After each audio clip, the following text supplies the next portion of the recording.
It's your girl Shay Investigates, and we back with another one. And we're going to be doing a recent Strawberry letter. This is from April 17th, 2024. And the title alone is I'm going to take him back every time. So I'm at a loss for words. I don't even have the words to even say anything right now.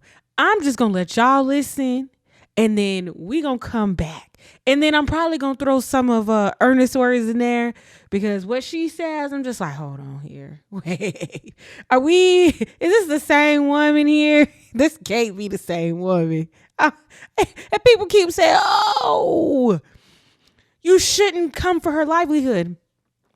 Listen, no one's coming for her livelihood, but I don't think that she is the best suited person to give love advice of when to leave and when to stay, when to hold and know when to fold. And Shirley is not that. I'm sorry.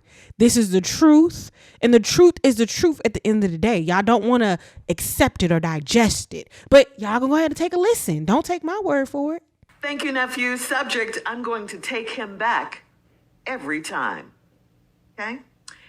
Dear Steve and Shirley, I'm almost 60 years old, and I've been a live-in girlfriend for over 20 years. When my honey and I started dating, he was fresh off a terrible marriage, and I was married to an old man that died on me and left me homeless. I had saved up a lot of money and lost it all taking care of him. When he died, his children took what little money he had. So my current honey and I said we'd never get married, but he'd never leave me like the last one did. He makes sure I have access to everything that's his, and he doesn't have any children, so I'm good on that part. We have a comfortable life, and he loves to travel. I will retire in 5 years, and I had planned to settle on in and cater to my husband, but my honey is up to no good most of the time. Over the years, I've seen things, and a few women have contacted me or approached us while we are out. He has no shame, and one time he told the lady to calm down, don't disrespect me, and he'll call her later. The lady turned around and went back to her car. He's like magic, and I can't get from under his spell. That's what my friends say to me when they come to me, telling me that he's no good. What they don't know is that I'm looking at my future. I will take this man back no matter what he does, because my aunties and grandma told me that a piece of a man is better than no man at all. It may not make sense to other women, but it's how I am with my honey. He's a good man if I look over his infidelity. He's 64, and I'm hoping he will settle down soon. But I can't lie, I'm afraid someone might take him away from me. Am I going about this the wrong way? Should I leave this man? Yes and yes. Okay, so in the beginning and in the middle of this letter, it didn't sound like you wanted any advice at all. It sounded like you were perfectly fine with how things were. You said no matter what anyone says about him, you'll take this man back. You said your aunties and your grandma told you that a piece of a man is better than no man at all. Sorry, but that's bad advice. That really is. And you said if you ignore his infidelities, he's a good man. Excuse me? What? He's cheating on... You're funny. You're funny. Sorry. I'm still being optimistic. I don't know. Okay, all right. Because, you seem to be, so just trying to be optimistic for you. But what'd you say? You seem to be all in on that situation, so I was just trying to be optimistic for you. No, it's just like, I ain't never left nobody. People always left me. So, I ain't never left a closing string. That's what I said. Right. Mm-hmm. That's what you said? That's what I'm saying. You feel, I feel like you're all in with that situation and that you want that to work out. No, what it is... And that she is not going to go nowhere because of her age. I think if she was 10 years, 15 years younger, maybe. Okay. Because if she dated somebody around her age, they'd be like health problems. Yeah, but they ain't finna do that. At that point, they ain't finna do that. Yeah, they're not finna do that. That I do know that for sure. Yeah, they ain't Mm-hmm. all that. That ain't they. No, unless you get her a little trophy again, like yourself. No, she likes us It to it. might be true. You know what I'm saying? It might be. I mean, the world is a flicky thing right now. Ain't nothing for sure right now. You know, motherfucker doing the Right. same thing that She they might. fulfill their Hey, ego. the thing of it is marriage. Remember how y'all say it's supposed to be through good, through bad, or whatever, through thick and thin. That's what they say. But guess what I'm finna say? That shit is not true. Oh, no, it ain't all true. Motherfucker, bounce on your ass for 5 seconds. Yeah, that shit ain't always true. You get what? And you put God in it, that would make you don't believe in it. Yeah, because you put God in it, you're supposed to stick in that thin. Isn't she godly? Does she go to church? Yeah. Is she a godly person? Does she go to church and all of that? Yeah, all that. Okay, Yeah, all then I don't believe in divorce. No, they've been divorced before, so that ain't true. That's not a good man. It's not a good man if he's cheating on you, okay? You don't like it. You're unhappy. That's why you're writing, Steve and I. You said... What would you call Ernest doing to you? He treated you not great. He didn't come home. You have said this yourself. So make it make sense for me. And this is not condemnation against Shirley Strawberry. This is calling a spade a spade. When you playing spades, you be like, that's a spade right there. Give me my books. Why can't we say that to Shirley? Because what? Because she makes a certain amount of money? Because she's on radio? I mean, we need to call things out. When we don't call things out, that's when problems start. She's been having this problem for a really long time. And to me, it exudes someone who shouldn't give any advice whatsoever. She didn't file for divorce until like maybe 2 weeks before the bigamy charges came out. So that tells me that perhaps, pure speculation here is that her lawyer advised her, hey, you probably should file because he's going to be coming down with these charges. I don't believe in coincidences. I'm sorry, I really don't. But we're going to go ahead and listen to some more Nasty Nesto. They say you're nasty. Pressure, that's all. That's what it is. Some type of man bring pressure. You ever seen women that bring pressure to a motherfucker? You bring pressure. That's all. Everybody can't deal with you. They can't. You know that already, though, right? Yeah.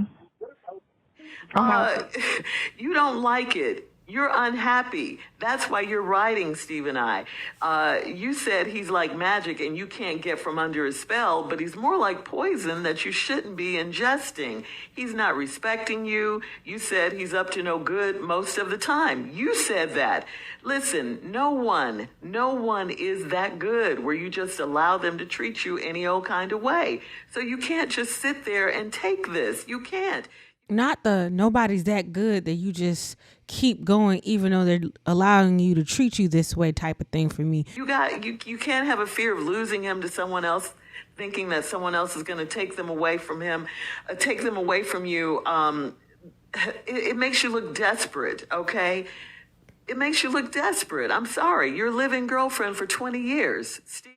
Yeah. Yeah. He didn't know that. I was in his long.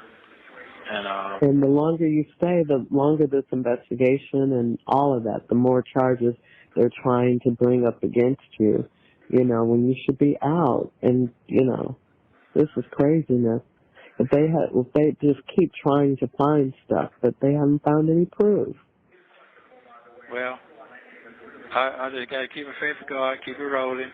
And yeah, you do. Yeah. We both do. Yeah, that is true. That is true. And mine is unwavering. I'm not. I know he's got this. I know he does.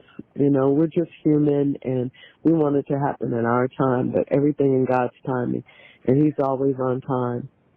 Yes. He's never late. He's never ever late. No, he's not. He's not. And what he says in his word is what he means. It never comes back void. And that's what, you just gotta think and, think about that. And, you're going through it now, but, He's going to restore everything and, better than before. So that's where our faith has to be, and you just have to continue to believe that. And, sometimes you might get a little down or discouraged, but, that's just your human side. But, don't let it break your spirit. I'm not trying to let it break my spirit, even though it took my car. I was just telling Debbie today, I said, sometimes I just like to put on beautiful clothes and get in my car and just drive, I do. Even if I don't have on beautiful clothes, but when I have on beautiful clothes and I get in my car, I just feel great, But, we'll get that again.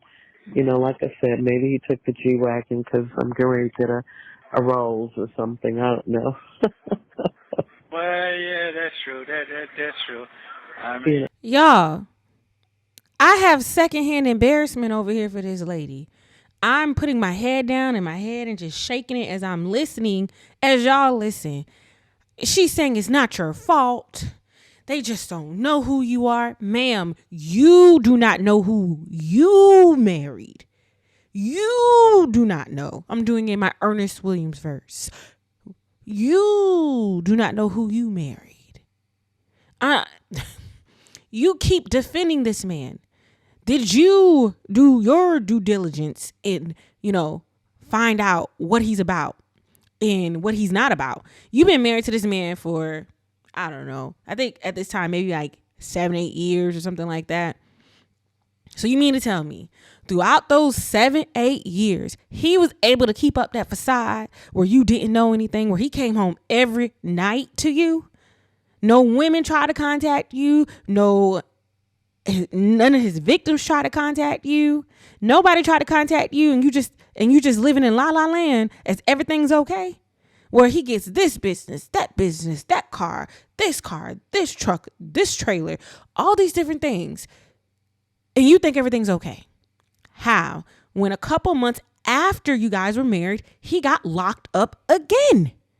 Make it make sense, Shirley. I'm holding her accountable. That's what I'm doing. It's not condemnation. It's not I'm coming for her. It's not I want her fired. It's not any of that stuff.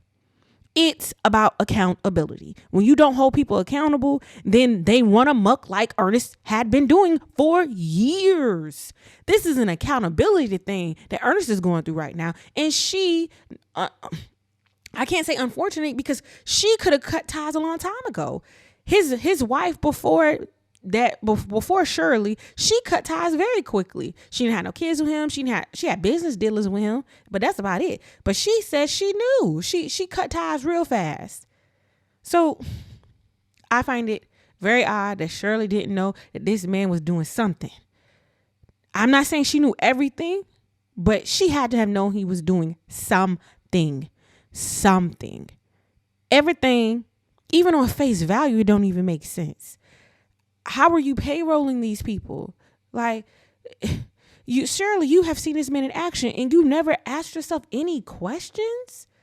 But you get on the radio and you telling these people they need to ask themselves these questions. You need to work on your self-esteem. You need to do this. You need to do that. Yeah, I'm calling fraud. AKA cap. I'm calling all those different, terms that describe you, AKA synonyms. Yes.